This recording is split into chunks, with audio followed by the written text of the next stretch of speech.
Thanks, councillors. It's 6 o'clock. I'll open tonight's council meeting. If we could all please stand for the opening prayer, which will be read by Councillor King tonight.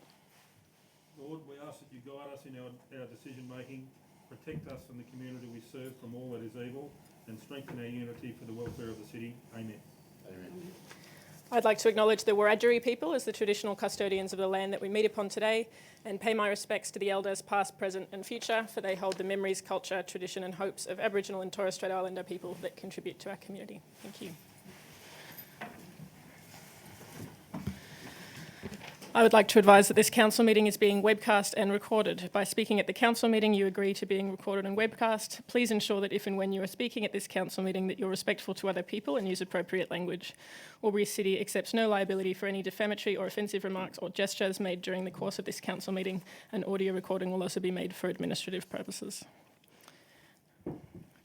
Conflict of interest declarations received by the Chair. I have one from Mr Frank Zachnich regarding item 12.1b, documents for sealing. The conflict is it's regarding the CEO employment contract and the action intended to take is to leave the chamber when the matter is discussed. The disclosure of political donations, please, Mr Zachnich. Thank you, Madam Chair. This advice to the council meeting relates to the Environmental Planning and Assessment Act 1979. Section 10.4 requires a person submitting planning applications or submissions regarding a planning application to disclose any reportable political donation and or gifts to any local councillor or council employee. Reportable political donations include those of or above $1,000. The disclosure statement forms are available on Council's website or from the Customer Service Centre and must be lodged in accordance with the Act. The forms are also available at the back of the chamber during meetings. In dealing with development applications, councillors need to take into account specific matters contained in the Environmental Planning and Assessment Act. Accordingly, the provisions of Section 4.151 of that Act are set out in the Council Officer's report detailing issues to be considered. The Local Government Act 1993, Section 375A requires that a division be called whenever a motion for a planning decision is put at a meeting of council. Planning decision means a decision made in the exercise of a function of council under the Environmental Planning and Assessment Act, including a decision relating to a development application, an environmental planning instrument, a development control plan or a development contribution plan under that Act, but not including the making of an order under Division 9.3 of Part 9 of that Act. Thank you, Madam Chair. Thank you, Mr Zachnich. That brings us to the apologies. Councillor Doxey. Thank you, Madam Deputy Mayor. I move the recommendation that Council receive, note and accept the apologies of Councillors D Cameron and Councillor K Mack and grant leave of absence for the meeting. Thank you. Councillor Stutchbury. Madam Deputy Mayor, Acting Mayor, I'd like to second that. Thank you. Thank you, Councillor Stutchbury. I'll put the motion. Those in favour? Anyone against? That's carried. There is no mayoral minute tonight, and that brings us to the action plans. Councillor Thurley. Thank you, Madam Chair. I move the following action plans be received and noted. 1, actions complete for noting only. 2, actions awaiting response from external parties. 3, actions in progress, and 4, long-term issues more than 3 months. Thank you, Councillor Thurley. I need a seconder, please, councillors. Councillor Glacken.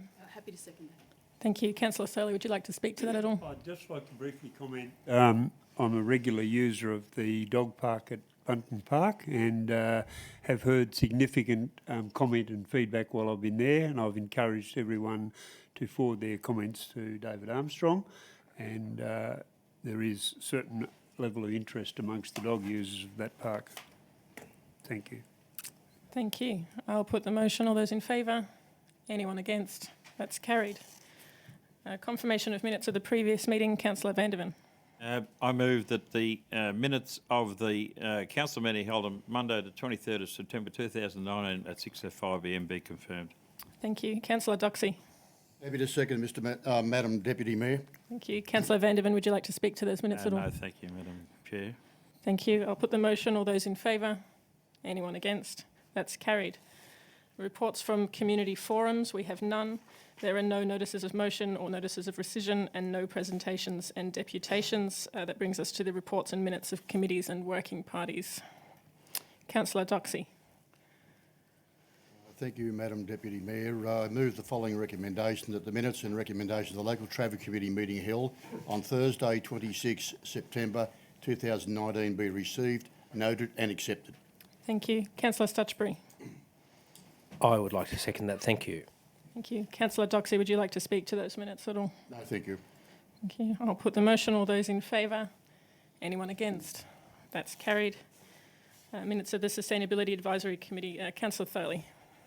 Thank you, Madam Chair. I move that the minutes and recommendations of the Sustainability Advisory Committee meeting held on Tuesday, the 1st of October 2019 be received, noted and accepted. Thank you. Councillor Vandervan. Happy to second, Madam Chair. Thank you. Councillor Thurley, would you like to speak to those minutes? Briefly, the committee for some time met quarterly but are now meeting monthly, and there is some discussion among committee members whether that frequency is necessary. And I note that at the last meeting 4 of the external members were not present, but it's on the agenda for the next meeting, so there'll be some discussion about that matter. Thank you. Councillor Glacken, were you wanting to speak to the minutes as well? I have my line to move. No problem. I'll put the motion. All those in favour? Anyone against? That's carried. Councillor Thurley. Thank you, Madam Chair. I move the minutes and recommendations of the Audit, Risk and Improvement Committee meeting held on Wednesday, the 9th of October 2019 be received, noted and accepted. Thank you. Councillor Glacken. Happy to second that, Madam Thank you. Deputy Mayor. Councillor Thurley, would you like to speak to those minutes? Yes, there are a couple of issues that are arising in this committee. One of them, particularly as a result of the local government, New South Wales local government recommendation, that in the future any ARIC would not have a council member. They would all be appointed externally. But the more concerning one to me is that if their recommendation is accepted, this council would be required to appoint a senior audit executive and at least 3 staff. We currently spend about $60,000 on audit, and we have had no significant financial issues in this council.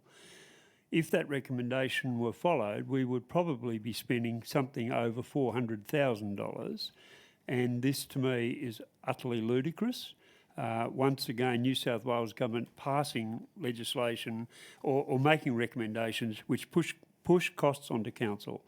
I think it's crazy, and I understand that the council staff will be preparing a report which will come to the next audit meeting and also come back to council in response to the OLG recommendation for Chief Audit Executive, I think they're called. So I think it's an appalling move, and I'm also a little concerned that there would be no councillors on the committee. I don't understand the reason why. So, thank you.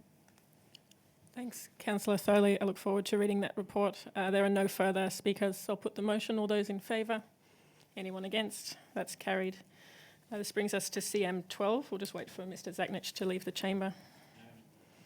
Madam Chair, do you want to move the first one because he doesn't have to go out of the chamber for the first time? Okay, doesn't matter. Happy to accept them as a block.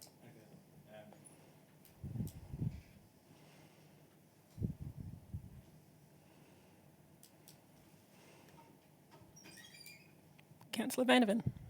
Thank you, Madam Chair. Move the recommendations and motion the Council authorises the seal to be affixed to the documents outlined below in the presence of 2 signatories, authorised to affix the seal pursuant to Regulation 400 of the Local Government General Regulation 2005 and the Council seal and management of legal documents and advice procedure. A, AlburyCity lease to Albury-Wodonga Youth Emergency Services Limited of 329 Griffith Road, Lavington, commencing 1 November 2019 for 5 years with 5-year option, file 15/02068, and B, Chief Executive Officer's employment contract with AlburyCity, March 2020 to September 2021, extension to current employment contract. Thank you. Councillor Glacken.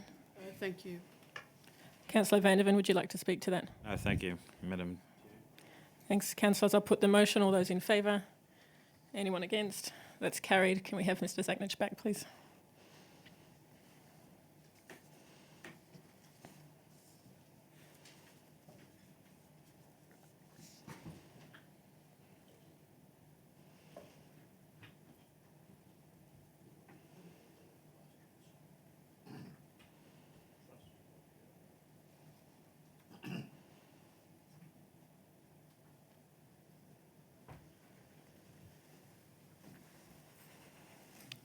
Thanks, councillors. Councillor Vandervan. Thank you, Madam Chair. I'll move a recommendation as a motion that council support the half-day public holiday for the 2020 and 2021 Albury Gold Cup. Thank you, councillor Glacken. Very happy to second that, Madam Chair. Thank you. I have a few questions from councillors. Councillor Vandervan, would you like to open the debate? No, I'll wait for the Questions? Sure. Councillor King. Thank you, Madam Deputy Mayor. To the relevant member of staff, has the council actually done a analysis of the financial impact of the half-day holiday on the business of the council at all? In regards to overtime, Ms Squire. Through you, Madam Deputy Mayor, no, we haven't done that analysis. Similarly, as is outlined in the report, we haven't done a comprehensive analysis across the city of the economic impact of the half-day public holiday itself. Rather, previously and historically, the focus has been on the economic benefit of the event and also then the social and recreational and brand benefits that come from the half-day public holiday, which obviously supports the event. Follow-up question, councillor King. Yeah, follow-up question. You've got your figures there for the 15 to 20,000 for the two-day carnival. Do you have the numbers for the actual half-day holiday event? Ms Squire. So, thank you, Madam Deputy Mayor. Last year's event was obviously significantly affected by poor weather with very heavy rain in the morning. So there's only 6,300, I think, recalling from the report, that were registered as attending for that event. But in previous years, it's really ranged anywhere from sort of 14,000 up to 16,000, depending on the day. And, you know, the weather does have a big impact on participation. There's no doubt about that. Follow-up question. So you're saying there's 15,000 for the day, but your other figure's saying there's 15 to 20,000 for the 2 days. Ms Squire. Through you, Madam Deputy Mayor, the bulk of the visitation is the Gold Cup half day, without a doubt. Participation at the Carnival Day, which has happened either the day before or the Sunday before, depending on when the race clubs schedule the event, is significantly lower than the actual Gold Cup race event. Yeah. Thank you. I've also got a question from councillor Stutchbury.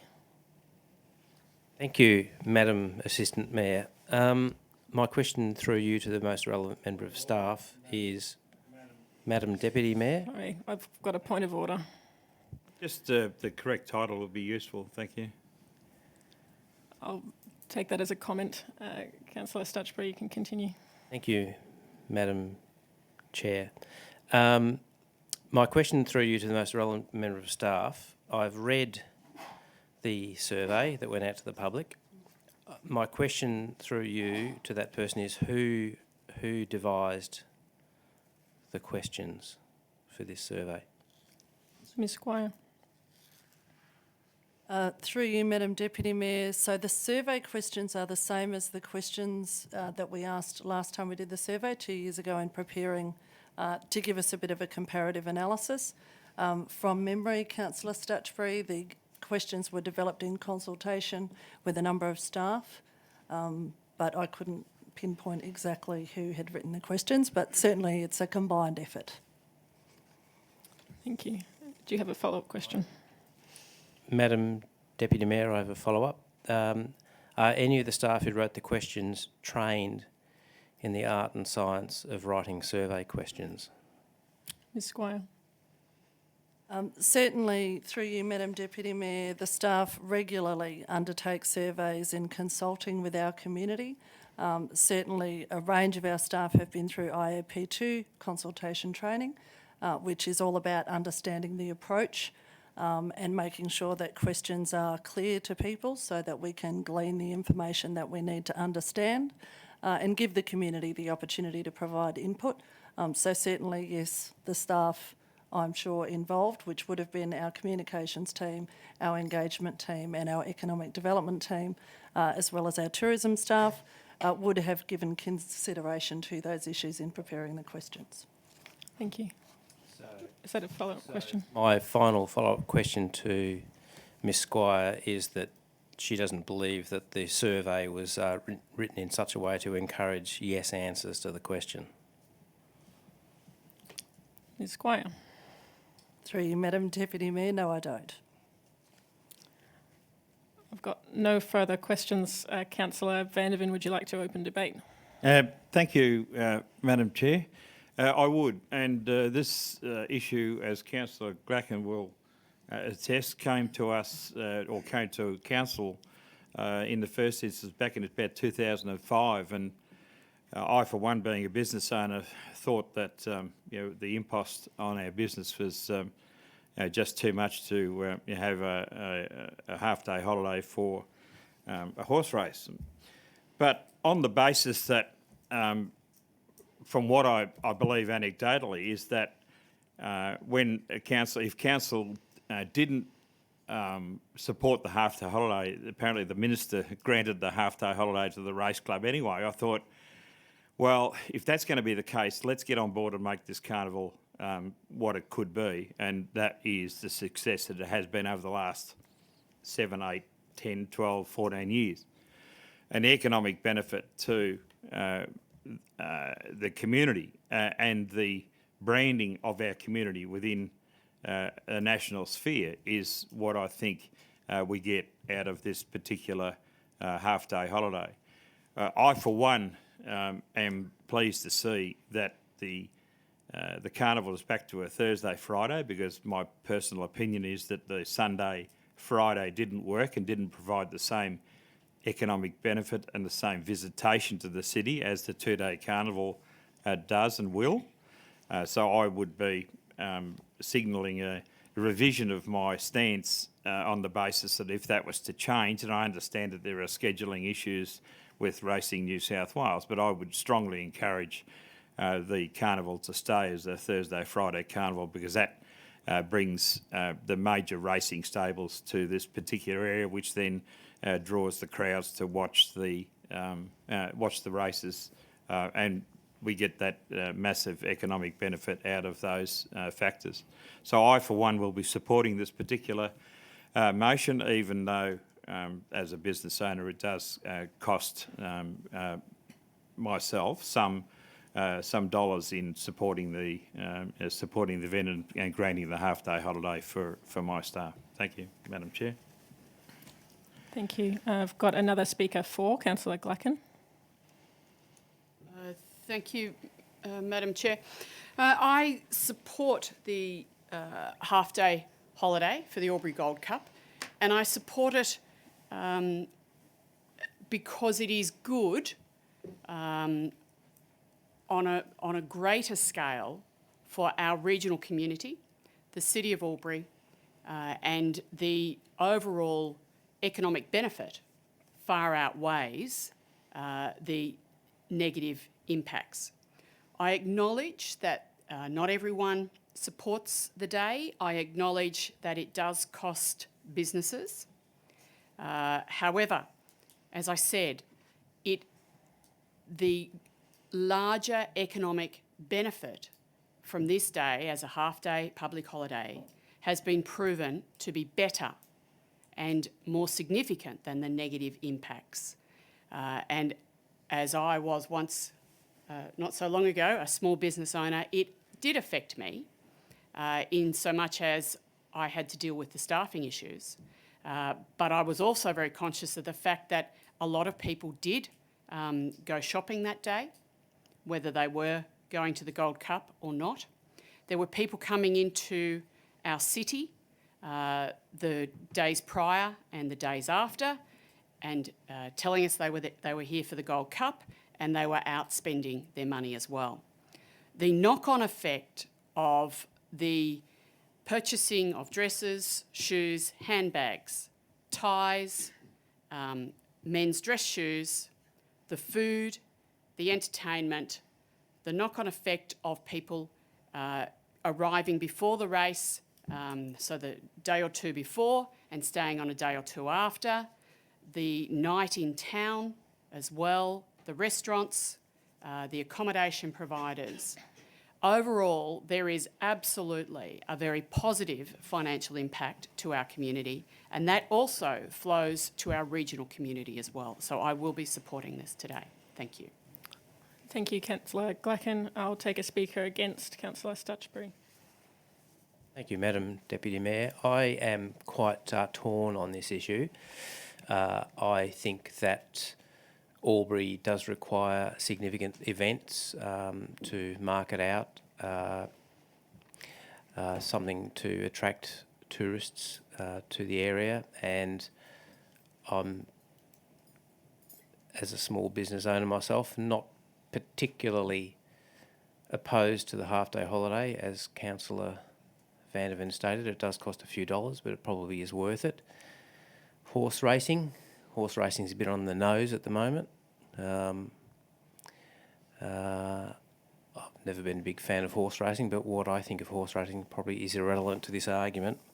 I guess the problem is that Councillor Glacken repeatedly talks about the economic benefit of the half-day holiday, but has no facts or figures to back that up. It's just a sort of a warm feeling that we all get when a few tourists come to town and book some hotel rooms and buy some meals, but no one's done the hard data.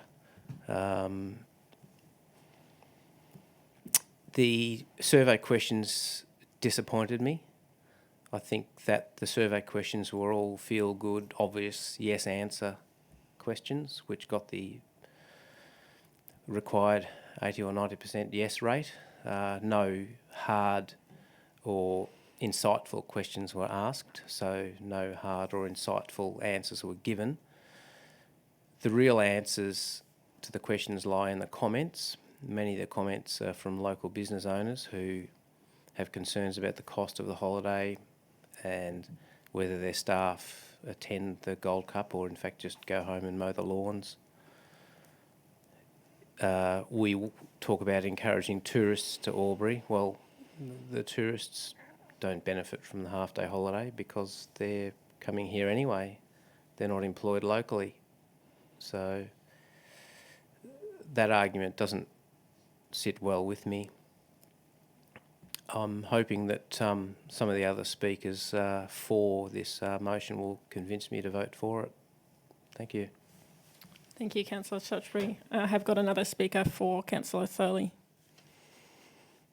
Very briefly, I understand that business people have mixed views about this, and I certainly don't go over the top about the economic benefit to our community.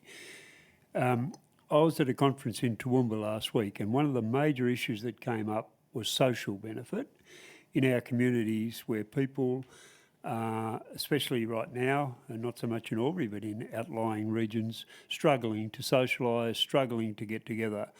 And the Albury Gold Cup gives an opportunity for people to get together and to talk.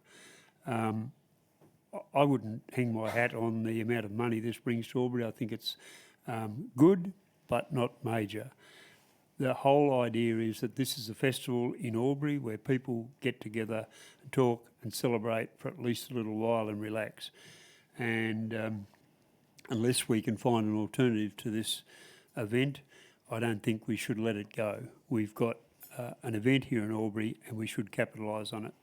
I don't think it's a hugely economic important benefit for Albury, and I do understand that business owners do pay a price on the day, but any alternative holiday they will pay the same price. So I'm happy to go with this one right now. Thank you, Councillor Thurley. I have a question from Councillor Glacken. Thank you, Madam Chair. Through you to the most relevant member of staff. On page 42 of the document, there's a section headed Economic Impact. Could the most relevant member of staff explain how that economic benefit, as described in here, how that information is ascertained and how effective those sorts of figures are for us, please? Ms Squire. Through you, Madam Deputy Mayor. So the economic impact of the event itself is quantified based on the research data that's gleaned from the work that Destination New South Wales does in collaboration with the Race Club and AlburyCity. And it really seeks to quantify the spend based on annual average expenditure by visitors, of visitors, given the length of stay that they've indicated they've stayed through the sample survey of people actually at the event. So it's very much quantifying the economic benefit of the spend that's generated directly by the event. But what it doesn't then do is balance that with the economic cost, if you like, of the half-day public holiday to businesses that may not be benefiting from it. And importantly, as we've highlighted in the report, we recognise the fact that there is an impact on business and industry, that's absolutely not being questioned. But in order to really try to understand that with some depth and clarity, we have identified that we will look to do some further work, particularly with the Australian Industry Group and the Albury Northside Chamber of Commerce, to get a better understanding of what the impact might be on individual businesses. As much as there might be a negative impact on some that aren't directly related to the event or the benefits that flow from the event, certainly there'll be others that have a much more positive impact that could well exceed that which the forecast which we've developed, which, as I said, is based on annual visitor spend data and founded by the research that's done at the venue on the day. Thank you. We have another speaker against, Councillor King. Yes, I wish we had a, thank you, Madam Mayor, Deputy Mayor, I wish we had a middle-of-the-road button. Look, I have heard a lot of arguments for and against this. What I want to put my two bobs worth in is that this report really looks at the benefits and the positives, but it doesn't flesh out the things like the schools being closed and parents having to take days off who haven't organised babysitting, and the banks closing, and all those sort of other things as the city goes on from a day-to-day, normal run-of-the-mill basis to stop for a horse race meeting.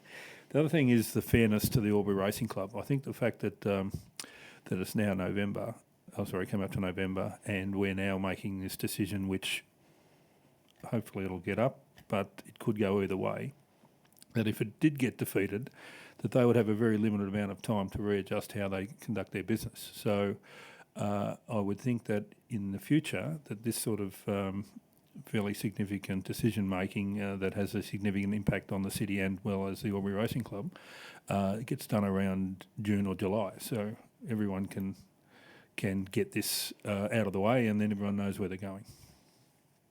Thank you.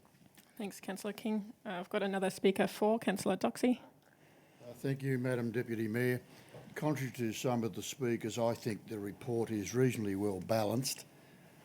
I took the report a bit further this afternoon and spoke to a couple of small business owners and a previous business owner, and they all agree, as been mentioned this evening, that they take a slight hit. But there's a bigger picture here, and that's the community and the benefit that the community overall gain from the economic impact of the particular race. I'm not personally a person who puts money on a horse race, but hey, it's one of those events that brings people to our city. And it's got a big industry associated with it, not only the horse and the owners and those that are associated with it.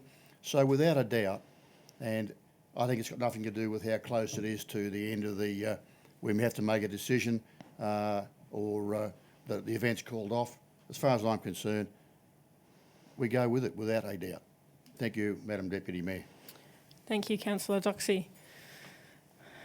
Before allowing Councillor Vanderven to close the debate, I might put my own views on the record. I'm speaking against this motion. Firstly, because 122 people made a submission against, and I think those voices deserve to be heard in this chamber. We've heard about economic benefit, we've heard about economic harm, we've heard about social benefit, but we haven't heard about social harm. And as a GP and someone who's spent far too many hours working in our local emergency department, I've seen firsthand the damage that gambling and addiction and excessive consumption of alcohol can do to our community. And I don't think that it's appropriate for council to be in some way endorsing those choices by allowing a half-day holiday for a horse race, which really is associated with overconsumption of alcohol and with gambling. My issue with the survey isn't actually what questions were asked, it's which questions weren't asked. Reading through the comments, a huge number of community members who aren't business owners really enjoy having the half day off, but aren't actually attending the race. And as Councillor Stutchbury pointed out, the tourists obviously aren't getting the holiday either, those who are choosing to travel here. So before we have to consider this again in 2 years, I'd really like for us to do some broad community consultation asking a much bigger question, which is if we're going to have a local public holiday to bring the community together to attract tourism and visitation, is the event that we want that to be a horse race, or could it be something else? And it's a question that hasn't been asked. Look, I've got all sorts of ideas, but my ideas are irrelevant. Could it be the O&M Grand Final, the Ride Around the Murray Festival, the Fruit Fly Circus? I really think we should be putting that out to our community rather than keeping doing what we've always done, and making sure that if we go ahead with a local half-day public holiday into the long-term future, that it's really to celebrate something that can bring the whole community together. And obviously from the discussion we've had in the chamber tonight, this is not unanimously supported and is somewhat controversial. I'd love to see a half-day public holiday that we can celebrate together that is not controversial. And that's what I'll be pushing for over the next year. Councillor Vanderven, would you like to close the debate? Thank you, Madam Chair, I will. Taking on board some of the comments that have been made by around the chamber tonight, I just draw your attention to a few of the facts that were presented on the in the actual report. So I'm speaking for the 416 people that actually supported the online survey and voting for this. Understanding that also the surveys that have been done by Destination New South Wales indicate that approximately 1/3 of the visitors to the Gold Cup come from outside the Albury-Wodonga region. So if you work that out on the numbers as far as the spend by domestic day visitors and by domestic overnight visitors, that's a significant input into our economy. And that leaves out the fact that the race club itself spends nearly $450,000 a year to bring the event to its fruition. And noting that companies do spend money to pay for leave, a lot of those companies actually take the opportunity to, as Councillor Thurley pointed out, to have that social intercourse. They actually put marquees up to reward their staff and in some cases to encourage business-to-business conversations around what the future might look like, and they take that opportunity in that social environment to actually benefit this city with even deals that might be done on race day around future opportunities to create businesses or to grow businesses. So from all of those perspectives, this particular issue needs to be provided a positive response by us, and it needs to be going forward. I think it needs to be a situation where this council continues to support that half-day holiday, and not to say that we need these events. We just don't need the Gold Cup. We need all of the other events that currently happen that we help to facilitate. We need all of those events in our city on a regular basis, because that's what makes our city the place that it is. It's a vibrant place. You just have a look over the last couple of weeks. We've had the 8-ball championships in town, and that brought something like 250 visitors to town for an excess of 10 days. We've got the RSL Congress on at the moment, 550 visitors to the city for 2 or 3 days, correct me if I'm wrong, 4 days, there you go. So all of these events we need to attract, and the Gold Cup is one of those events that should form part of that suite of events that we support on a year-to-year basis. Thank you, Madam Chair.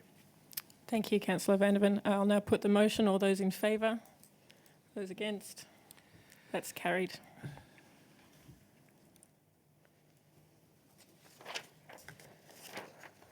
We're up to item 13.2, councillors. Councillor Glacken. Thank you, Madam Chair. Through you to move the recommendation as a motion that Council endorse the proposed scope and timing of the promotional special rate review as referenced in the report and the supporting stakeholder engagement plan. Thank you. Thank you. Councillor Thorley. I'll second the motion, Madam Chair. Thank you. Councillor Glacken, would you like to speak to that? Yes, very briefly. There's been a number of changes within, with relationship to this promotional special rate. The Albury Central is now a part of the Albury Northside Chambers of Commerce. And so there have been a number of changes within that. Interestingly, that has enhanced and strengthened the business and primarily retail component of the business community within Albury. It's important that we undertake this review. It's a requirement, but it's also important to have that review, noting the changes within the business community and specifically that retail component of. Thank you. Thanks, Councillor Glacken. I have no further speakers. I'll put the motion. Those in favour? Anyone against? That's carried. Councillor Vandervan. I move the recommendation motion that A, receive and note the process undertaken through the Norriel Park Oval EOI process. B, offer AFL North East Border, Albury Umpires League and the Albury Tigers Junior Football Club a licence for a 10-year period, 5-year with a 5-year option for the Norriel Park Community Room, which is conditional on the execution of a co-user agreement between the respective parties. And C, inform the participants in the Norriel Park Oval EOA process of the annual ground permit arrangements. Thank you. Councillor Doxey. Happy to second, Madam Deputy Mayor. Thank you. Councillor Vandervan, I do have a question. Would you like to open the debate? Sure. Councillor Stutchbury. Thank you, Madam Deputy Mayor. My question through you is the most relevant member of staff. This process has been going on for quite a long time, and we've now got to the point of this report, but nowhere in this report, and I've flicked through it a couple of times, I just can't find it, but nowhere in this report is there any black and white printing down on paper evidence of funding arrangements for the planned infrastructure improvements to Norriel Park.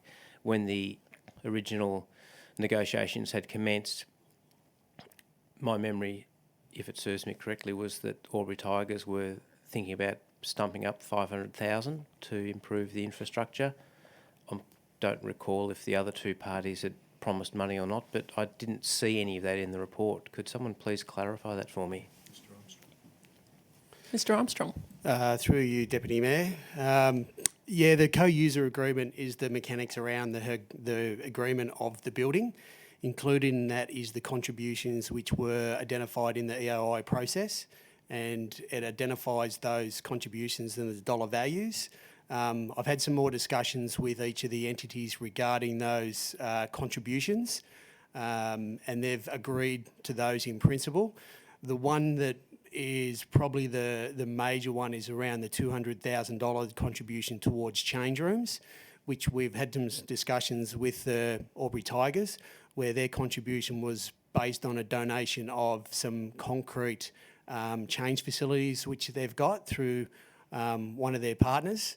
On reflection and discussing that with the user groups, it's unsure whether they would suit that area down at Norriel Park. So we've put a proviso in the co-user agreement that will do some feasibilities around the use of that.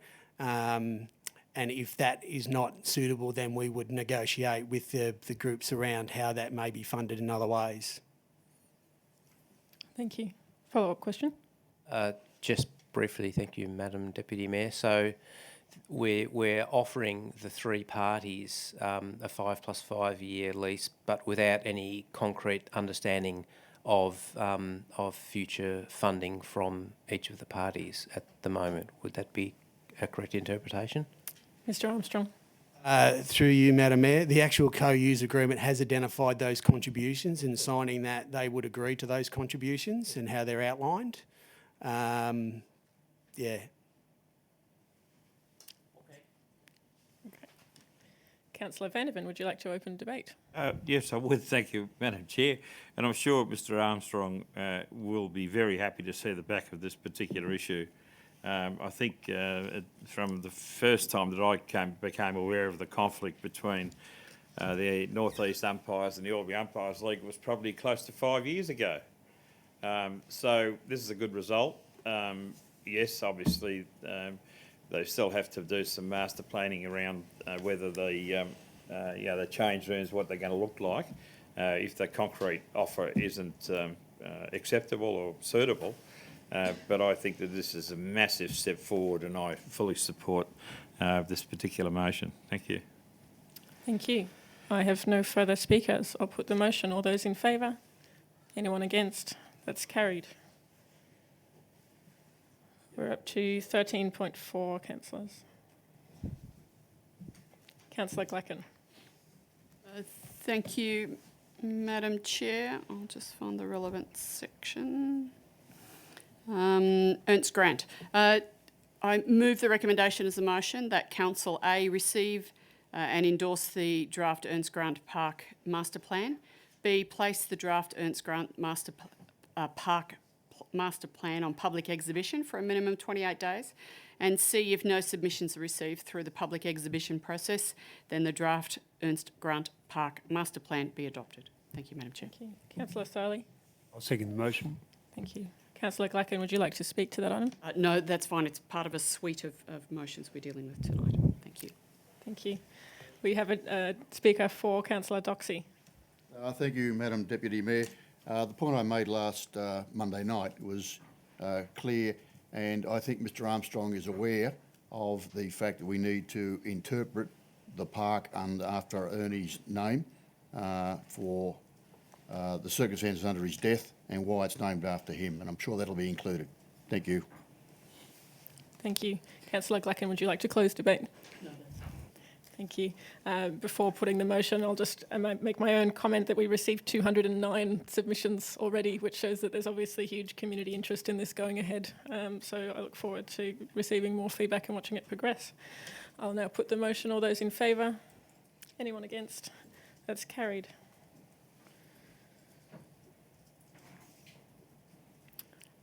Item 13.5, I can move it from the chair. I was on the Community and Cultural Grant Assessment panel, so I move that Council approve the allocation of community and cultural grant funds to the following applicants.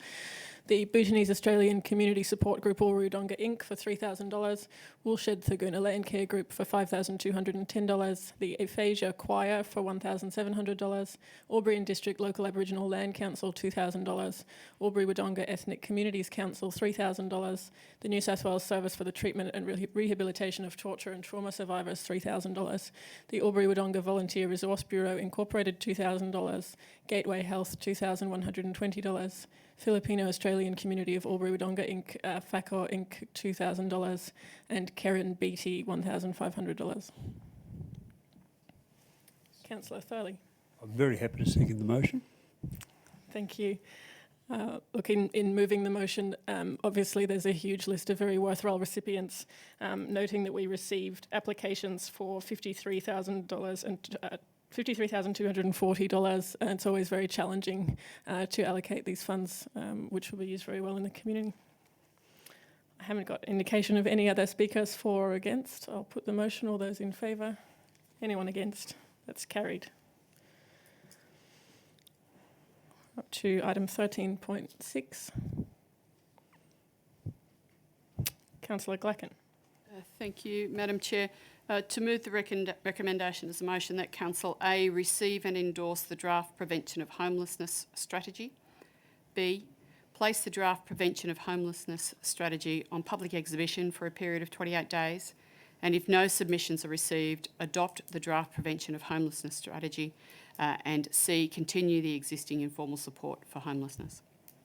Thank you. Councillor Thurley. I'll second the motion. Thank you. Councillor Glacken, would you like to speak to this one? Yes, if I may. Homelessness is a blight on any society and any community. There are many causes of homelessness.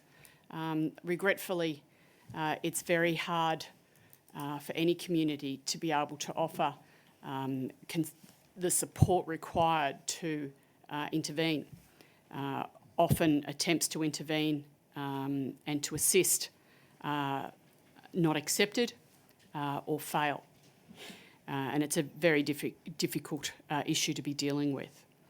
The reality is that Albury City Council is not directly responsible and therefore isn't required to directly intervene. However, there are many aspects that we can assist with. It's part of our community program, and it's an opportunity for us to confirm our commitment to, while it's a small portion of our community, it's a significantly it's a part of that community that requires significant intervention.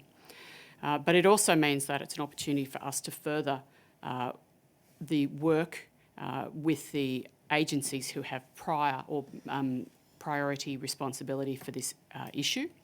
But it also means an opportunity for us to continue to support on a daily basis as and when we are able to. So I recommend the opportunity to be able to put this out for public exhibition to receive further feedback from our community as to how we, the wider community, might be able to help with this. Thank you. Thank you. I've got another speaker for Councillor Doxey. Thank you, Madam Deputy Mayor. I fully support the motion.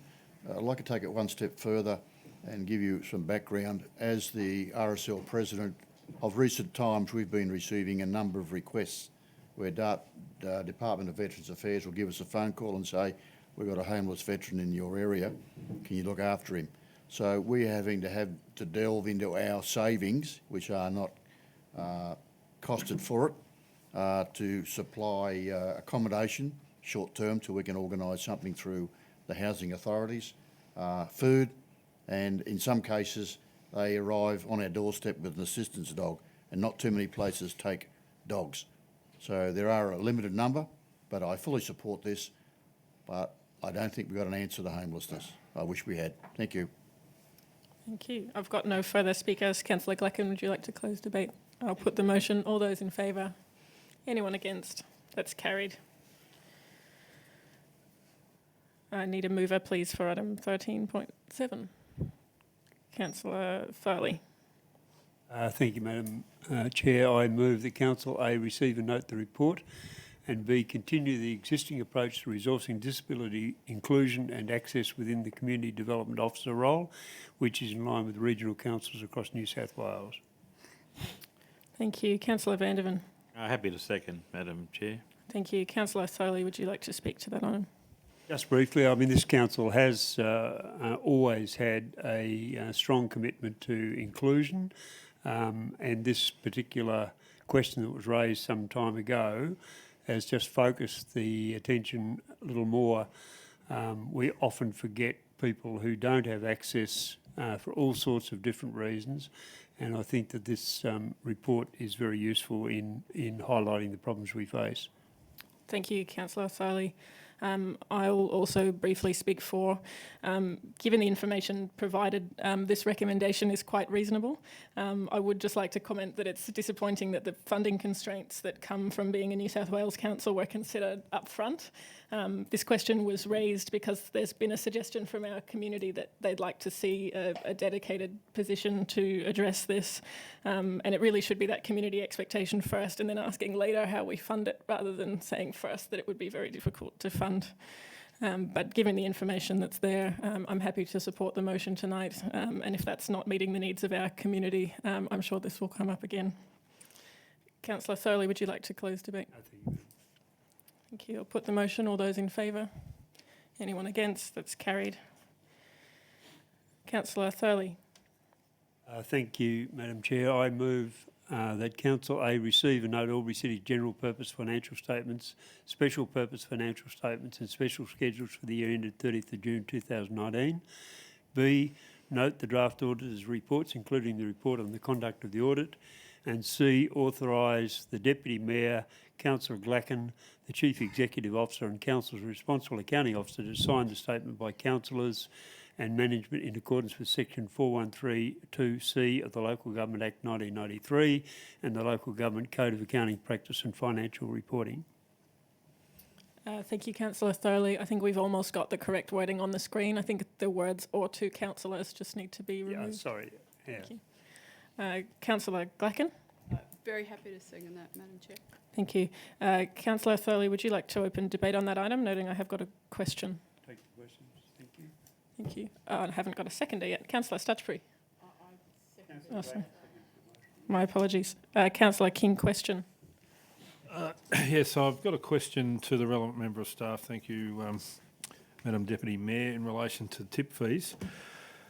I went to the tip the other day and I had 140 kilos of waste. I believe that about 2 years ago we had a threshold limit of 200 kilos where the charge was $5. And could the relevant member of staff confirm that 2 budgets ago? Mr Ferris? Through you, Madam Chair. Yes, that's definitely correct. Follow-up question, Follow Councillor up. I then did a... Sorry, Madam Chair. Is that a point of order? Yes. Is it possible for us to deal with this after this motion, because we're actually looking at the financial statements, unless Councillor King is making reference to the financial statements? Sure. Councillor King, I'll ask that you keep your questions relevant to the financial statements, and if you have further questions, you can bring up as general business. Thank you, Madam Deputy Mayor. It does concern the Waste Management Centre, which is listed in the financial reports. It does relate to income, and this is about income, and the part of it is the Albury Waste Management Centre. So I will respect your decision. However, I do think it is appropriate to discuss it in this this motion. Happy to hear your further questions in general business if they haven't been answered. Councillor King. Councillor Thurley, would you like to speak to that item? Thank you. Basically, once again, the financial reports show that AlburyCity is in a terrific position. We meet all the benchmarks set by OLG in terms of financial ratios and so on. I do have, there is one little worry to me, and especially in these dry times, that the water fund showed a surplus of 4.7 million, and part of that was due to $2.26 million of residential water use income. And given that that was in a fairly dry season last year, but we're facing one even drier, this is a bit of a warning for our water-wise things that we're relying on water use, excessive water use, it would seem, to make sure that the water fund stays in surplus. So that, to me, is a little worry on the horizon. The rest of the accounts are good. Clearly the audit was clear, and I congratulate the relevant staff member, Mr Finlayson, and all his group on these statements. Thank you, Councillor Thurley. I have no indication of any other speakers for or against. I'll put the motion. All those in favour? Anyone against? That's carried. We're up to item 13.9, councillors. Councillor Stutchbury. Thank you, Madam Deputy Mayor. I move that Council endorse the draft compliance and enforcement policy and place it on public exhibition for a period of 28 days, and if no submissions are received, the policy be adopted and placed on the public policy and procedure register. Thank you. Councillor Vanderven. Happy to second, Madam Chair. Thank you. Councillor Stutchbury, would you like to speak to that item? Just very briefly, it's pleasing to see that as part of this policy, we're not just going to go forth and fine the offenders, but we're going to try and educate them and prevent them from future offending, and I think that makes a whole lot of sense. Whenever I drive through Victoria and then a month later get a speeding fine in the mail, it kind of doesn't work. I think education is probably a bit better than... Oh, it's only happened once or twice, Councillor Vanderven. Yes, so I think this is a good policy, and I look forward to seeing comments from the public on it. Thank you. I have another speaker for Councillor Doxey. Thank you, Madam Deputy Mayor. My wish is that we incorporate the anti-cat legislation somewhere in there. Thank you. Thank you, Councillor Doxey. Councillor Stutchbury, would you like to close debate? Yes, thank you. Thank you, councillors. I'll put the motion. All those in favour? Anyone against? That's carried. Need a mover for 13.10, please. Councillor Glacken. Thank you, Madam Chair. Through you as the Chair to move the recommendation as a motion that Council A approves the closure of part of the public road shaded red on attachment 1, which I have viewed, and sell to Crow Haworth Proprietary Securities Limited, being the owner of 618 Young Street, Albury, and B, authorise its seal to be affixed to the documents, to any documents relating to the sale of the above-mentioned part laneway for the sale price of $5,200 excluding GST. $52,000 excluding GST in the presence of 2 signatories authorised to affix the seal pursuant to Regulation 400, Local Government General Regulation 2005 and Council's associated procedure. And thank you, Councillor Van Der. Thank you, Councillor Glacken, noting that 52,000 is the figure that is on the board. Councillor Vandervan. Happy to second with Thank you. that number. Councillor Glacken, would you like to speak to that motion? No, that's fine. Thank you very much. Thank you, councillors. I'll put the motion. All those in favour? Anyone against? That's carried. Councillor Vandervan. Thank you, Madam Chair. I move that the Council accepts the tender from Exel Grey Bruni Proprietary Limited for the terrace seating of Les O'Brien Athletics Precinct for the lump sum amount of $122,100 including GST, and be endorsed that further consultation be undertaken with the Les O'Brien Athletics Precinct Advisory Committee to determine how infrastructure levy funds can be used within the facility. Thank you, Councillor Thorley. Happy to second the motion. Thank you, Councillor Vandervan. Would you like to speak to that? Briefly, obviously,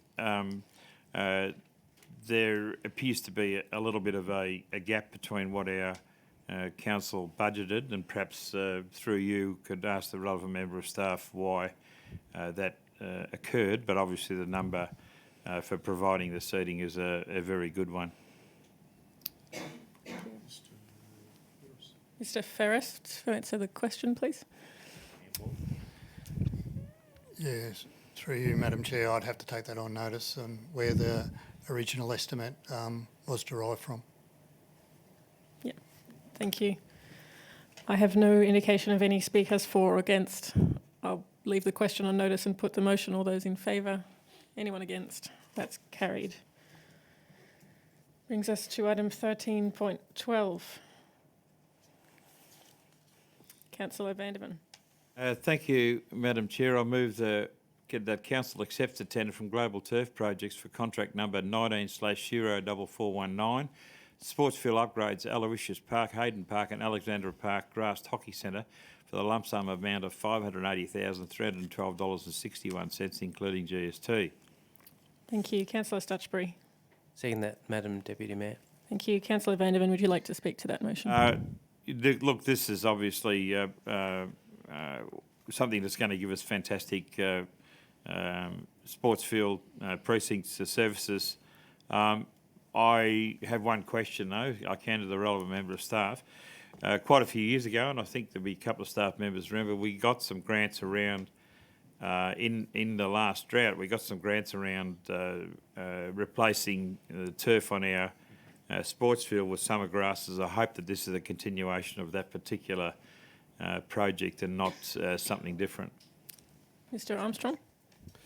Yeah, through you, Madam Deputy Mayor. The 3 sites you've got up there, basically they've got warm season grasses in them. Aloysius Park, which is a total reconstruction, will have cooch put back into it, which is a warm season grass and water saving grass. Thank you. Thank you. Would you like to close debate? No, I'm fine, thanks. Thank you, councillors. I'll put that motion. All those in favour? Anyone against? That's carried. We're up to 13.13. Thank you, Councillor Glacken. Thank you. Through you, Madam Chair, to move the recommendation as a motion that Council accept the following tenders for the schedule of rates panel contract number 19/04374, Albury City Council earthworks and plant hire estimated at 2.3 million GST inclusive over a 3-year period commencing 1 January 2020. And the companies to be dealing with are AP Delaney & Co, Cartwright Civil Contracting Proprietary Limited, Hume Hire Hutchinson Civil Proprietary Limited and Walsh Wodonga Proprietary Limited. Thank you, Madam Chair. Thank you. Councillor Stutchbury. Second that. Thank you. Councillor Glacken, would you like to speak to that motion? The tendering process for this is interesting because it is looking at prospective suppliers of equipment over a period of time, and that's why we have the 5 companies listed there. It doesn't indicate exactly what those companies will be providing as part of that program, but it enables council staff to be able to deal with them on a regular basis. So they've come through the process to be able to provide for this period. Thank you. Thank you. I've got no indication of any other speakers. I'll put the motion. All those in favour? Anyone against? That's carried. Councillor Stutchbury. Thank you, Madam Deputy Mayor. I move that Council accept the tender from Waste Initiatives Proprietary Limited for contract number 19/03773, supply and install a mattress processing unit at the Albury Waste Management Centre in the lump sum amount of $476,102, including GST. Thank you. Councillor Vandervan. Happy to second, Madam Chair. Thank you. Councillor Stutchbury, would you like to open debate on that item? I do have a question. Councillor Glacken. Thank you. Through you to the most relevant member of staff, Madam Chair. I note that the funding for this is a grant and that the tendered price is within that. So there's a sum of, 14,000 or so. Councillor Van, 24 is it? Yeah, $24,000 dollars difference. How will that work out? Do we just apply for less, or is there a possibility that we could enhance that project with that balance? Mr. Millett? Through you, Madam Chair. It would just be based on actual costs. So if it comes up to that value, if the actual cost is $10,000 less, we would only take that amount. Okay. So if it's above, we'd obviously have to fund that ourselves. Follow-up question. Is there scope within the funding envelope for us to be able to enhance that project to provide something in addition, but still within the scope of the funding we have been granted to enhance that program that we're going to be offering with the mattresses? Mr. Millett. You, Madam Chair, I'd have to take that on notice, but from a grant perspective, changing the scope of works at this late stage, I would suggest we would not be able to change that scope and enhance the project. Okay. Less emphasis on change the scope and more enhance the program. But thank you very much. I understand. Yeah. Thank you. Councillor Stutchbury, would you like to open the debate? Madam Deputy Mayor, I think the less said about used mattresses, the better. Thank you. I've got no further speakers for or against. I'll put the motion. All those in favour? Anyone against? That's carried. We're up to 13.15. Councillor Stutchbury. Thank you, Madam Deputy Mayor. I move that Council A not accept any tenders for contract number 19/03866, South Albury Levy Upgrade, Detail Design, and B, invite fresh tenders under a revised contract scope. Thank you. Councillor Vandervan. Happy to second, Madam Chair. Thank you. Councillor Stutchbury, would you like to speak to that motion? Look, I'm a little bit embarrassed by this document. It was put out. There were 41 downloads, 2 applications. Neither application was compliant, and clearly there was a disconnect between council's idea of what insurance was required and what the contractors feel is the insurance required for this project. So something has gone wrong somewhere, and in my view, this probably shouldn't have come to council for a vote, but should have just gone back for a revise. But here it is. So we're airing our dirty laundry and voting on it. Thank you. Thank you. I've got a question from Councillor Glacken. Thank you, Madam Chair. Can I, through you as Chair to the most relevant member of staff, can it be explained to us why it is that this does indeed need to come to council to make this decision? Thank you. Mr Ferris. Through you, Madam Chair. All tenders need to be considered by council. So once you've called a tender, the only council can decide on a tender, and they can either accept one of the tenderers or not accept any, as per this case. But yeah, we can't go directly back out to the market. We need to close this tender off and invite fresh tenders under a revised scope, as per the Act. I've got another question. Councillor Stutchbury. Thank you. Since we're discussing this, could someone please clarify for me, through you, Madam Deputy Mayor, what the actual insurance issue was, since it wasn't made clear to me in the report? Mr Lawson. Through you, Madam Deputy Mayor. So the issue was around the level of insurance provided by the 2 submissions was far less than what was requested within the tender documents. And there was also some conditions placed around that insurance by the submissions that would have made council more liable should there been an issue with the professional indemnity. Is that a follow-up question? Well, that was pretty much what was written in the report, so let's flesh it out a little further, shall we? Is the problem with the insurance OH&S matters relating to the construction of the levy, or is it to do with the potential future failure of the levy and who might be responsible for any damage caused thereon? Mr Lawson. Thank you. Through you, Madam Deputy Mayor. So the issue was around professional indemnity insurance, which is around the liability of the consultant with regard to any future failure and the potential design impacts causing that. Follow-up question. Just one more, thank you, Madam Deputy Mayor. So it strikes me that an earth wall hasn't got a whole lot of technology in it. It's really just a pile of dirt to stop the water from getting in.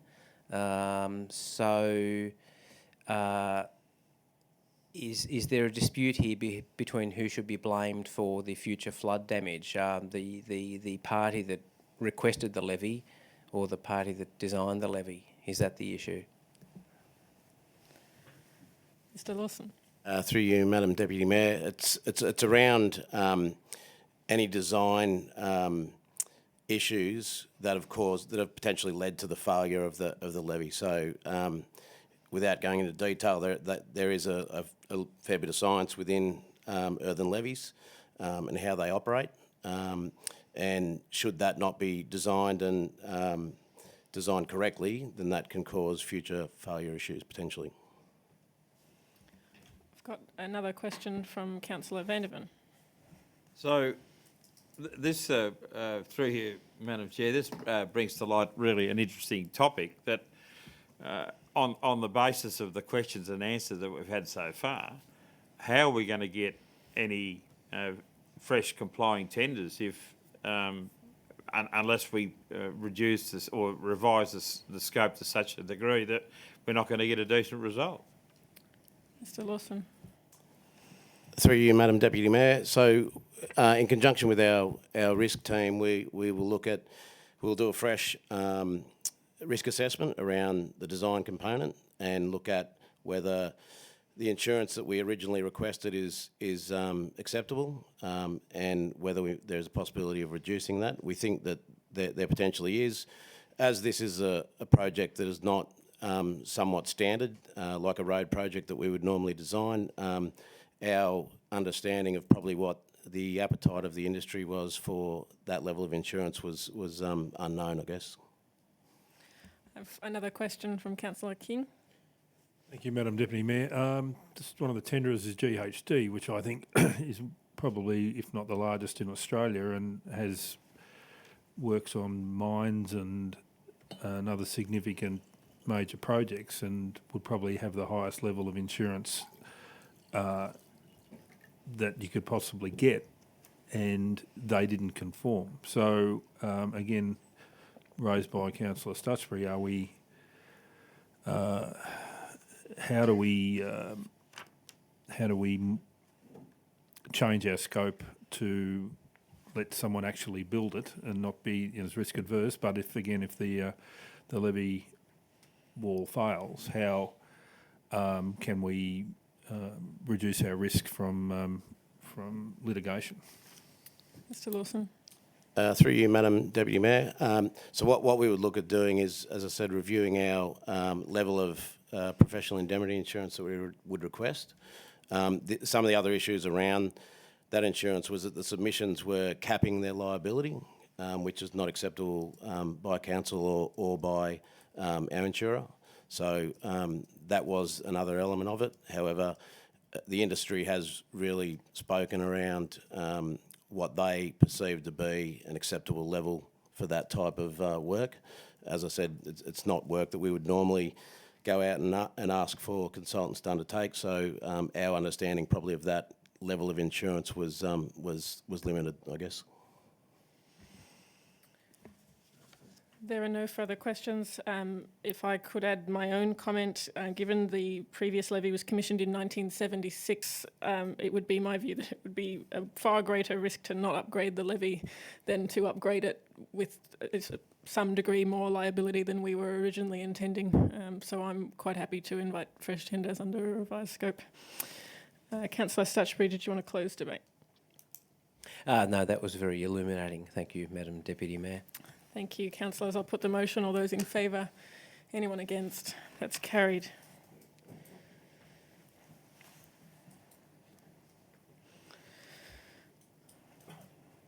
We're up to item 13.16. Whoever's got a full glass of water. Councillor Vanderman. You're right. Here we go.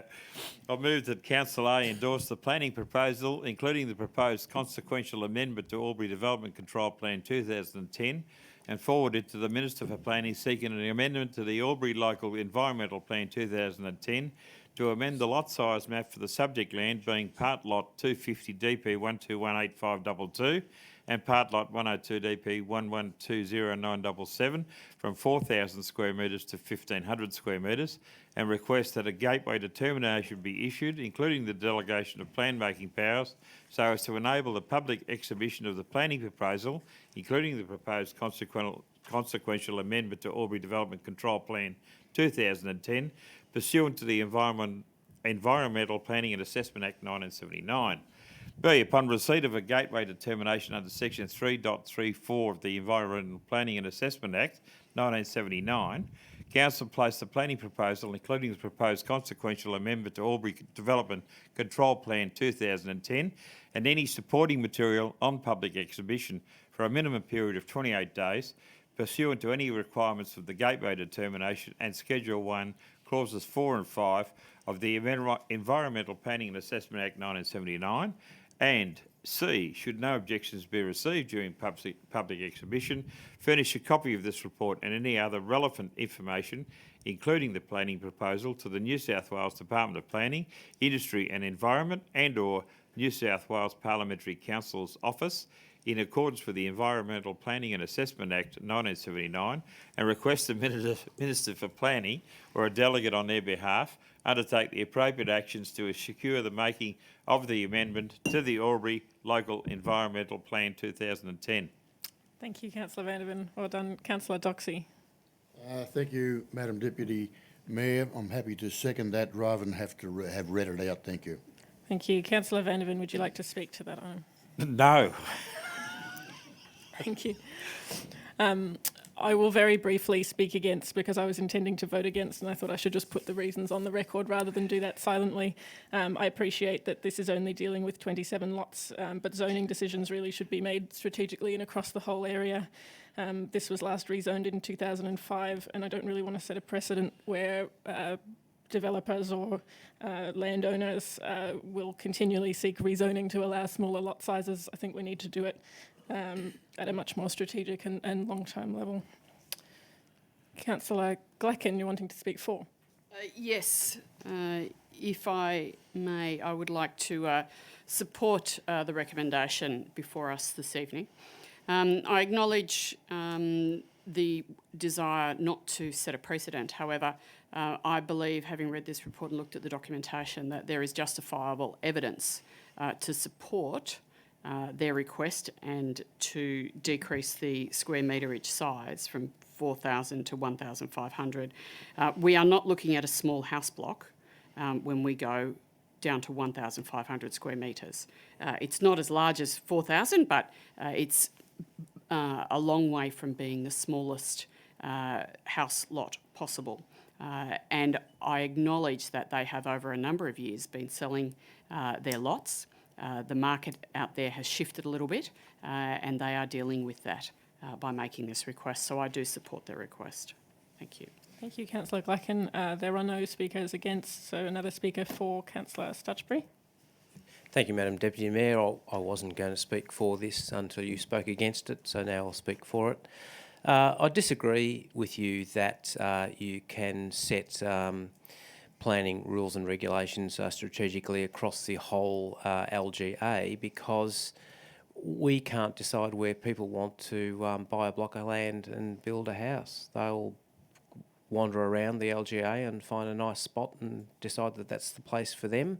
We can try and prompt them towards Thurgoona Willinga, but Edamoga Rise has been pretty popular, and why shouldn't we act on that popularity and help a few developers and a lot of land purchases out?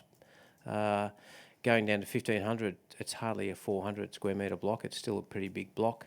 It will be in keeping with the fact that it's a semi-rural or semi-urban area. So, yeah, I think that every now and again you have to get a bit unstrategic and need to get a little bit specific to meet certain needs. Thank you. Thanks, Councillor Stutchbury. I've got no further speakers. Councillor Vanderven, would you like to close debate? I would, thank you, Madam Chair. And look, your comments around that this should be done and dusted well before, we don't give them an opportunity to change things.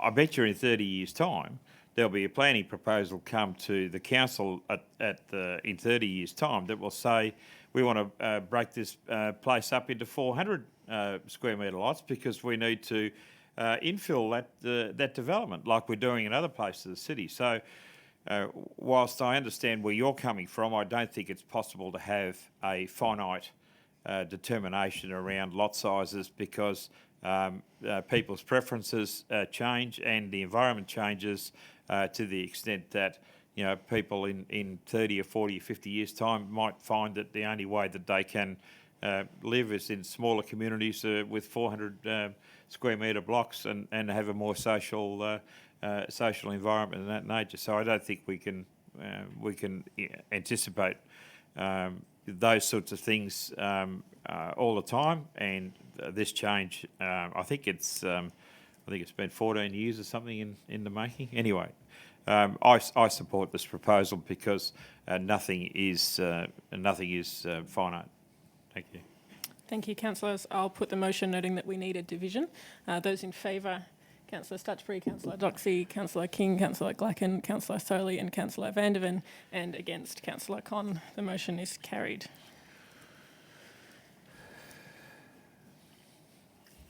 Councillor Stutchbury. Thank you, Madam Deputy Mayor.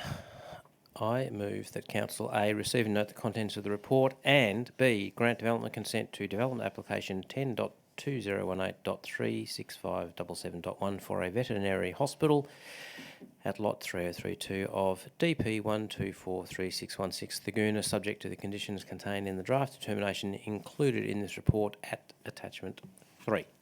Thank you. Councillor Glacken. Thank you. I'm very happy to support that or second that recommendation. Thank you. Councillor Stutchbury, would you like to open debate, noting there's a question? Councillor Vandervan. Thank you, Madam Chair. I just note that, and whilst we're talking about this particular development application, I note that the 3 reasonably large development applications all have one non-compliance, and that's around parking. What are we going to do? Is that a rhetorical question? No, or it's would you not like a a member rhetorical of staff question. to answer that? What are we going to do about this perennial issue around parking, parking requirements, non-conformances, non-compliances, et cetera, et cetera, et cetera? Because and I understand, I've read the reports that you know, there's good reasons why we can divert or go away from the provision of the required number of car parking spaces, but it seems to be a common theme in each one of these development proposals, and I want to know what council staff are going to do to make this issue more easily dealt with, if there is a way of doing it. Mr Christie. Thank you for the question, and for you, Madam Deputy Chair, Deputy Mayor, sorry. In regards to, I guess, the strategic approach to looking at car parking, which is the essence of Councillor Vandervan's question, we do have a couple of things going up. So Council will, in the near future, look at our council CBD parking strategy. So that's obviously one key component to looking at our car parking requirements and rates across the city. Following, I guess, council decision in regards to that, and looking at a few of our other reviews that are coming up in regards to Thaguna-Willinga Precinct Structure Plan and a few other reviews, I guess it's our intention to look at Chapter 17 in our DCP, which relates to car parking rates, and have a look at that holistically across the city in regards to where there are requirements where council may have some inbuilt flexibility built into the development control plan where under certain circumstances, if that's the way the council looks at it, that there can be a range of permissibilities rather than a strict criteria that says in all circumstances you should provide car parking at this particular rate. So from our end, yes, it is on our strategic radar to have a look at it. We are waiting for a few of those elements, like I said, especially the CBD parking strategy, because that's one of the key elements for generators of our car parking, and we will look at it strategically and review that section of our DCP. Councillor Stutchbury, would you like to open debate? Thank you, Madam Deputy Mayor. Obviously, the car parking for this particular DA was sorted with the developer. You know, the shared car parking in the big block in the middle. We've all been pretty keen to see this veterinary centre moved ahead, and we've just been delayed by the difficulties with the developer. So I'm pleased that we can now hopefully give it a tick of approval and see the thing built. Thank you. Thank you. I've got no speakers against. Councillor Doxey, another speaker for. Thank you, Madam Deputy Mayor. I'm happy that we got the veterinary hospital up and running because it'll provide a euthanasing centre for our wildcats that plague around Thaguna. Thank you. Thank you, Councillor Doxey. I'll also speak briefly for and put my comments regarding the car parking on the record. I frequent the new Woolworths shopping complex in Wodonga, where the centralised parking has been hugely successful. The centralised parking means that all the cafes have seating that fronts the street. It's much more pedestrian friendly. I'm hoping that the major neighbourhood centre that we're building in Thaguna can be equally accessible to the community rather than having a driveway separately for every single shop so that cars are interrupting pedestrians at every turn. I'm more than happy to have 3 of the car parks for the vet hospital in the centralised car parking. I actually wish that all 10 car parks could be from the centralised car parking, but this is where we are.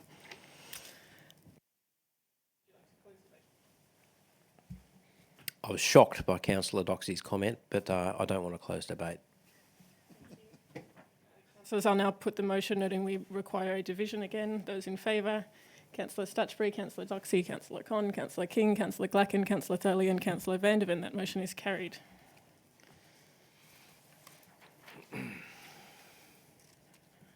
Councillor Vanderven. Move that Council A receive and note the contents of this report. B, grant development consent to development application 10.2019.37051.1 for an industrial warehouse and attached loading canopy, associated office and amenities, car parking and retaining wall be approved subject to the conditions contained in the draft determination included in this report at attachment 3. Thank you. Councillor Thurley. Second the motion, Madam Chair. Thank you. Councillor Vanderven, would you like to speak to this motion? No, thank you. Thank you. I'll now put the motion, noting we require a division again. All those in favour? Councillor Vanderven, Councillor Thurley, Councillor Glacken, Councillor King, Councillor Con, Councillor Doxey and Councillor Stutchbury. That's carried.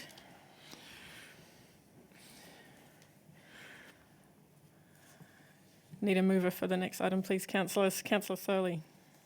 Thank you, Madam Chair. I move that Council A receive and note the contents of this report, and B, grant development consent to development application 10.2019.3705.1 for an industrial building, associated offices, amenities, storage building and car park at lot 201 in DP 1250304, addressed as 101 Series Drive, Thurgoona, subject to the conditions contained in the draft determination included in this report at attachment 3. Thank you. Councillor Stutchbury. Second that. Thank you. Councillor Thurley, would you like to speak to that item? No, thank you. Thank you. Councillor Vanderven, are you wanting to speak for? Just briefly, if I could, Madam Chair.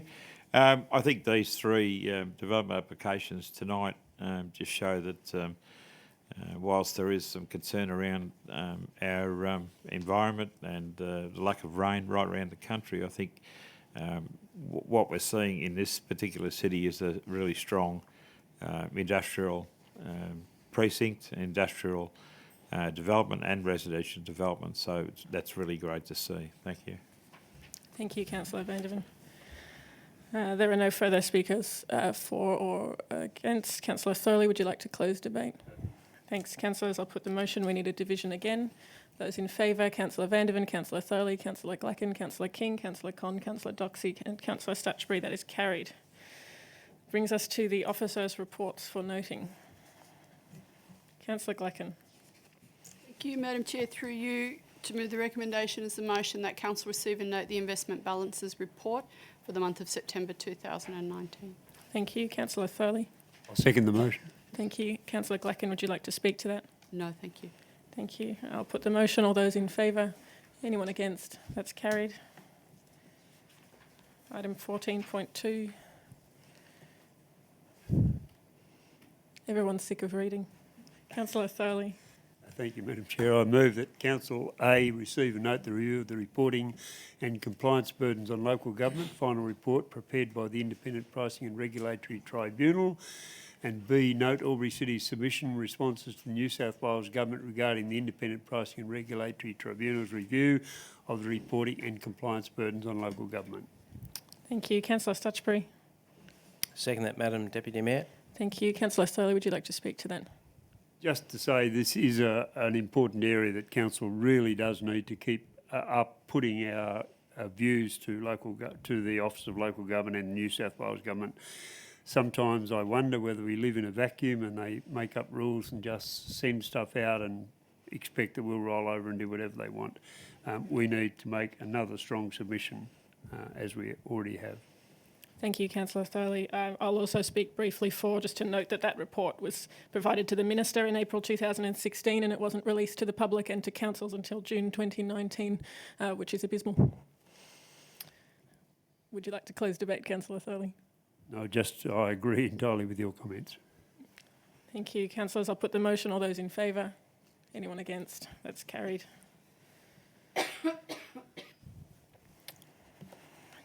I'll move from the chair because everyone's sick of moving things. I move that Council receive and note the information in the monthly development statistics report for September 2019.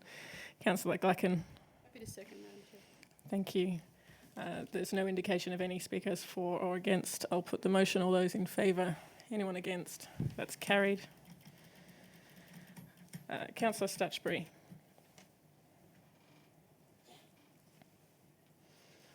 Thank you, Madam Deputy Mayor. I move that Council receive and note the report on the Albury Development Monitor 2018-2019. Thank you. Councillor Glacken. Very happy to second that, Madam Chair. Thank you. Councillor Stutchbury, would you like to speak to that item? Could I ask my question first? Thank you.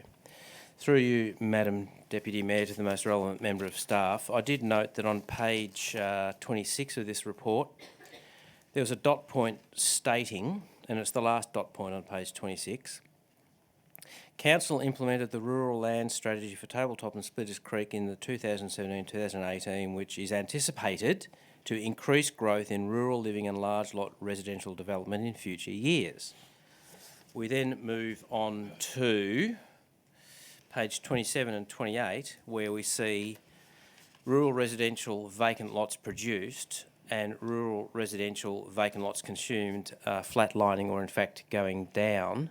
And my question through you, Madam Deputy Mayor, to the most relevant member of staff is, could it please be explained to me how the Tabletop and Splitters Creek Rural Land Strategy is anticipated to increase rural living and large lot residential development? Mr Christie. Thank you for the question, and for you, Madam Deputy Mayor. These results obviously around the creation of lots, and there is always a time lag between approvals for lots and their actual creation and put on the market, therefore their sale and then consumption. So Council has seen an increase over the last 18 months of subdivision applications creating a larger number of rural residential lots, and we anticipate that those approvals will translate into greater lots being produced. But as I said, there's a time lag between those consents being granted, which we're relying upon the control changes that came about as a result of the Rural Land Strategy and the creation of the lots. Follow-up question.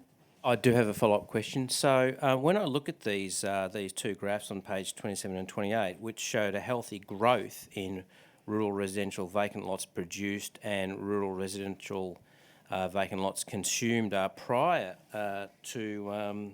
to the Rural Land Strategy, and then after the Rural Land Strategy we see them dropping dramatically.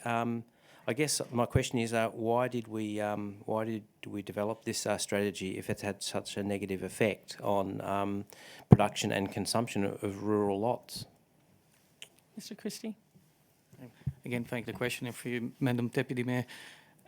Those results are, I guess, they're a testament to what I had said. What had happened in 2010 when Albury LEP was gazetted and Albury placed on the 80 hectare limit around a large number of our rural residential areas. We did have a large influx of residential subdivision applications prior to the granting of a gazette of that LEP, which were approved and then they were released onto the markets over those subsequent years.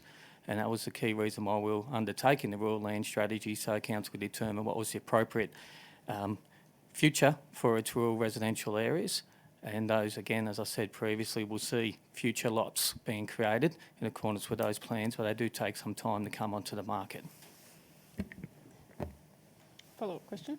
Last one, Madam Deputy Mayor. So you saw a successful production and a successful consumption of rural lots and decided to do something to fix that problem. Is that what you're saying? Mr Christie. Again, thank you for the question for you, Madam Deputy Mayor. No, what we saw was after 2010, there was the consumption and the creation of the lots which were approved for creation prior to the 13th of August 2010, which was when the Albury LEP was gazetted. But obviously that gets to a finite number in relation to creation of lots. So the Rural Land Strategy was required to be able to enable Council to approve the creation of more rural residential parcels, and then those will be able to be created under the improvements from the Rural Land Strategy.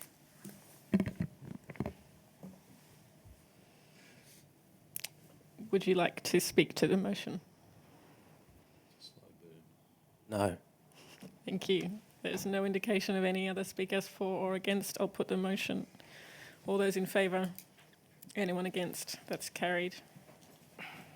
Councillor King. I'll read the next motion.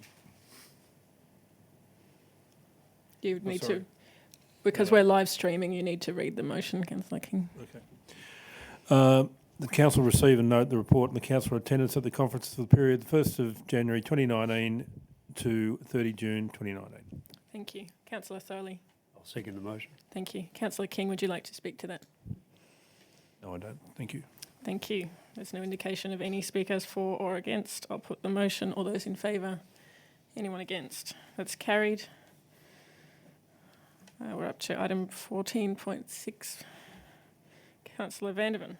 I'll move the council receive a note of report concerning the 2018-19 disclosure of returns by councillors, audit risk and improvement committee members and designated persons, noting that they're on the table. Thank you. Councillor Glacken. Happy to second that, Madam Chair. Thank you. Councillor Vandervan, would you like to speak to that? No, thank you, Madam Chair. Thank you. There's no indication of any speakers for or against. I'll put the motion. All those in favour? Anyone against? That's carried. There are no delegates' reports for noting. Is there any notice of urgent business, councillors? Councillor King. Yes, okay. Well, as I said before, there's a question in this that I visited the tip the other day with 140 kilos of rubbish, which I dropped off. I then received my receipt.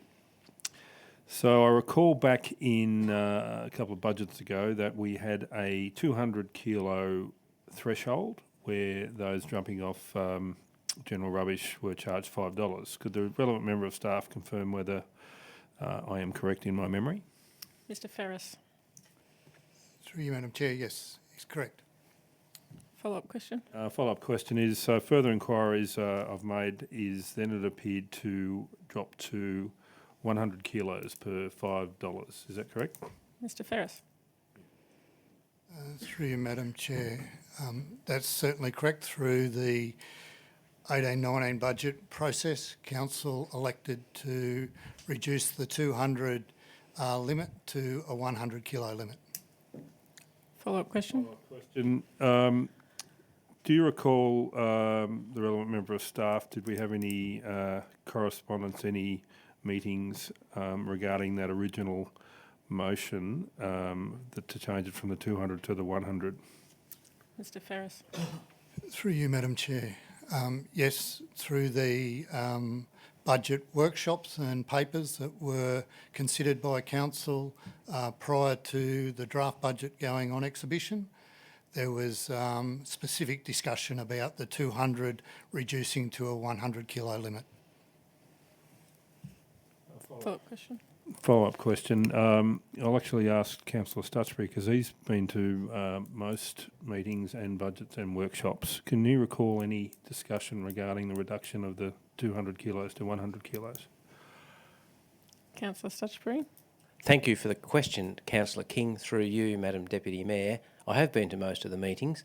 I don't recall it as a specific item. I think it was a line item in a budget, in a very thick budget document, which obviously most or all of us either missed or read and didn't attach any significance to. Thank you, Councillor Stutchbury. If I could comment, I recall it being discussed. Do you have a follow-up question? Yeah, follow-up question. So that was changed from 200 kilos to 100 kilos. Was there any discussion about the threshold of 100 kilos where we paid $5, but when you went to 101 kilos, that it actually defaulted back to zero? Mr Ferris. Through you, Madam Chair. That was the council intent when it was a 200 kilo maximum or a 100 kilo maximum. So based on a weight-based system, which we've moved to at the Albury Waste Management Centre, the current fee is $153 a tonne. What council were trying to achieve 2.5 years ago was to protect those residents that had very small loads. We'd move to fortnightly red bins, so those that had a need to take a red bin to the landfill on the week in between. We look to protect them and actually subsidise them with regard to tip fee entry. So when it was $200 a tonne at 153 would be roughly $30. Instead, we were looking to charge that portion of the residential sector only $5, and now it's back at 100, it would be 15 versus the $5.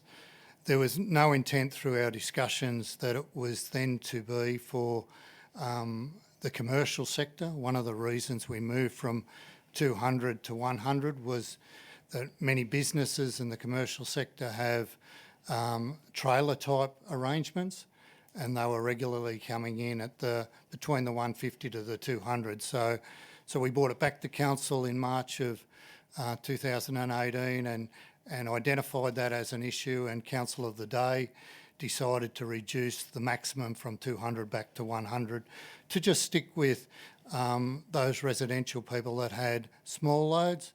And it also encourages recycling. So if you came in with slightly over 100 and you diligently separated your waste, you could quite easily get under the 100 and access the $5 charge. Follow-up question? Follow-up question. The fact that you've defaulted back to zero, though, people hop on an aeroplane and they take their bags and they get a threshold of baggage allowance, and then anything over and above that, it's paid on a per kilo rate. What prompted you to make the decision, and I don't think it was a motion of council, to actually default back to the zero amount? So again, if you were 101 kilos, you're actually paying $153 a tonne pro rata, and without giving the residents and ratepayers that $5 concession. Mr Zagnich. Thanks for the question. Mr Ferris is not prompted to make decisions, Councillor King. The implementation was based on the decision of council following a fees and charges process. If you've got concerns around how that's structured, we're happy to revisit it, but there is a due process that was undertaken, put on public exhibition, the rationale provided, and council then endorsed those fees and charges changes on not one but two occasions. In terms of the potential to change that or bring alternatives forward, then there's a process to do that, either by way of notice of motion or in the lead up to the next round of fees and charges, where that matter can be revisited by the council, and we're more than happy to provide a report to you again on that rationale for the council to determine. But again, I want to make it clear, Mr Ferris, in his own capacity, doesn't make those decisions. We simply implement the decisions of the council. Thanks, Mr Zagnich. Follow-up question? Again, I'll go back to the decision, and I can't recall voting, that the threshold was removed when the limit was exceeded. Mr Zagnich? Well, thanks for the question again. That's the case because that's not what the fees and charges say. What we're implementing is what the fees and charges say. Thank you. All right. Is there any other urgent business tonight, councillors? We have no confidential matters to be dealt with tonight. I will close the meeting at 7:44 p.m. Thanks for your patience.